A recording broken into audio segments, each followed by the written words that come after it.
Tuwang-tuwa si Coach Freddy nang ipakita sa kanya ni Vince ang WBO belt niya. He was a young man when I met him, and he was living on the streets. And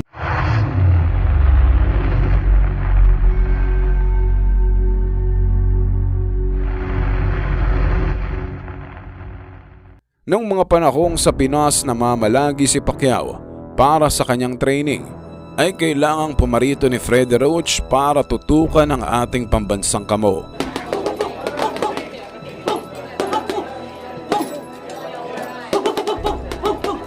Jensen ang naging training ground nila, kaya nagtayo rin si Manny ng wildcard gym doon. Alam natin na kapag nag-ensayo si Pacman ay maraming nakatoka at pila-pila ang mga bumibisita para siya ay masulyapan. Ang nakakaelib lang ay may isang batang nanlilimos noon ang umagaw sa atensyon ng batikang trainer.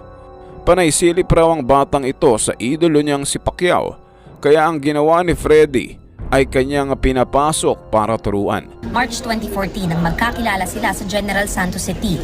15 taong gulang si Vince noon. Nanlilimos lang at pasilip-silip habang nag-iensayo si Manny Pacquiao sa gym. Pinagsuot ng boxing gloves para tignan kung may potential ba, dahil may mga pinanganak talagang natural na sa kanila ang combat sports, hanggang sa nahasa at naging regional champion habang naging world title contender pa. Ngayon, champion boxer na si Vince matapos masungkit ang WBO Asia Pacific Youth Light Flyweight belt. Yan si Vince Paras, ang binansagang boy yakap ng Pinas. Hindi kalaban ang niyayakap, kundi ring girls ang tirada nito, mga brad. Gusto niya raw sumunod sa yapak ni Pacquiao. Baka ngayon tuluyan kita.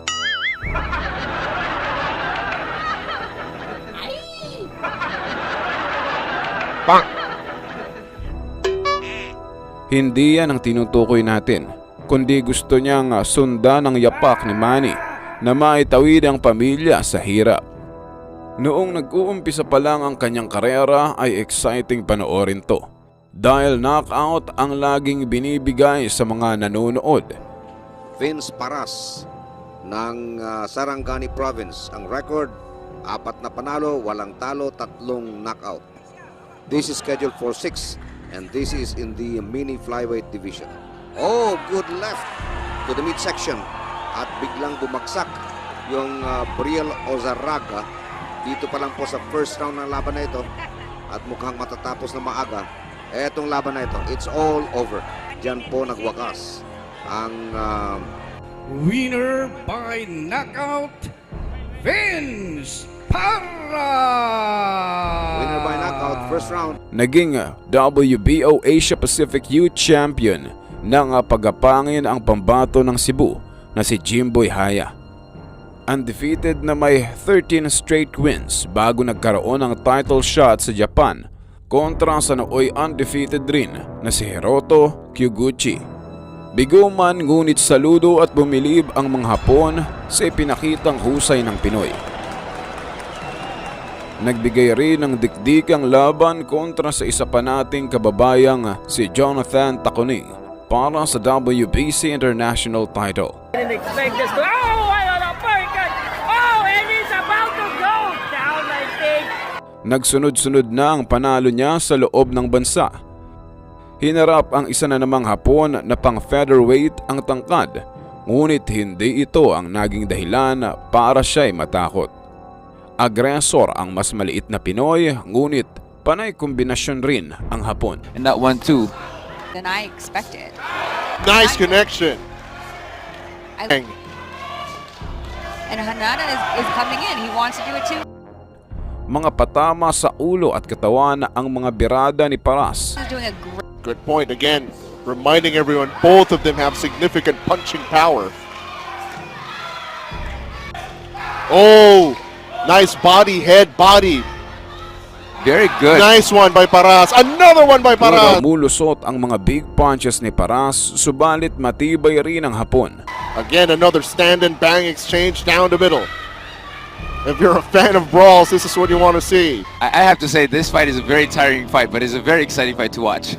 This is what we all want to see. That's Yes. why we call it a Saturday slugfest. Back in a moment. Kumain rin ng sunod-sunod ang Pinoy sa muka at tila bitin pa. 40 seconds remaining in round Oh. number 3. Oh! Look at Hanada! He's just letting him hit. But Maras says, I don't mind, let's go! Dikdikan pa rin ang laban at parehong ayaw magpaubaya. Oh! Stuns Hanada. Oh, Hanada a little glassy there, trying to fight his way back. His legs were very wobbly. Tire out in the later. Wagi via unanimous decision ng Pinoy, sabay ngumiti at yumakap sa katabi niyang dalagita. At sa muling pagbabalik Japan, abay himalang nagwagi via split decision kontra sa crowd favorite Japanese boxer. Pautaka na talagang nilabas nila ang bawat techniques sa kanilang arsenal. この第1ラウンド残り10秒を切りました。さあロープを背負う左のジャブ、ちょっと頭が近い。この第2ラウンド腰を沈めながらボディを狙っていきます。ダブルです。2ダブルを放っていきました。テイルアッパーを出していきました。石澤でありますが右フック、しかし石澤も返していく。コンビネ Paunahan na lang sa kung sino ang magkakamali. そう簡単には当てさせてくれ。コンビネーションつなげていった。そしてアッパーも出していくと少しバランスを崩した石澤狙っていきました。そしてまたボディ。 May mga solid na counter ang Pinoy na tumatama kahit madulas ang kalaban.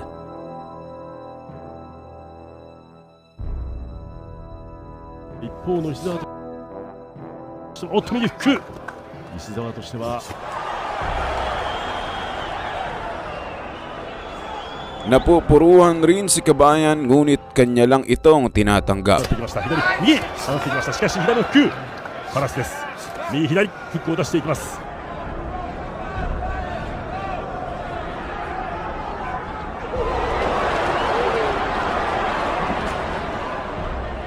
May mga solid na body shots ang Pinoy at pumupuntos rin ang Hapon.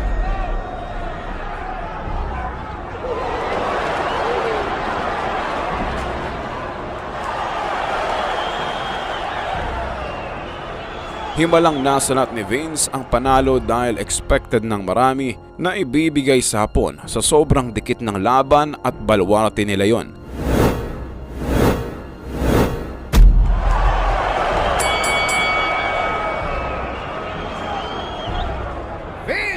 Lumundag-lundag ang Pinoy papunta sa Haponesang natitipuhan niya.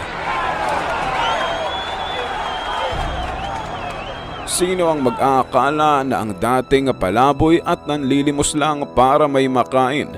Abay ngayon, isang ganap ng boksingerong hinahangaan ng karamihan. Kuwela man sa labas, ngunit halimaw sa loob ng lona. Proud si Freddie Roach at Pacquiao sa narating ng batang ito. He had a rough life, but now everything's going really well, and he's winning championships. Yan ang kwento ng isang tubong Jensen, Vince Asuncion Paras. Maraming salamat po sa lahat ng tulong po sa akin. Yung binigay niya sa akin gloves noon, sabi ko buhay pa. Isa rin po siya sa mga inspirasyon sa pagbuboxing ko po. Sige, lalo na po si Bossman.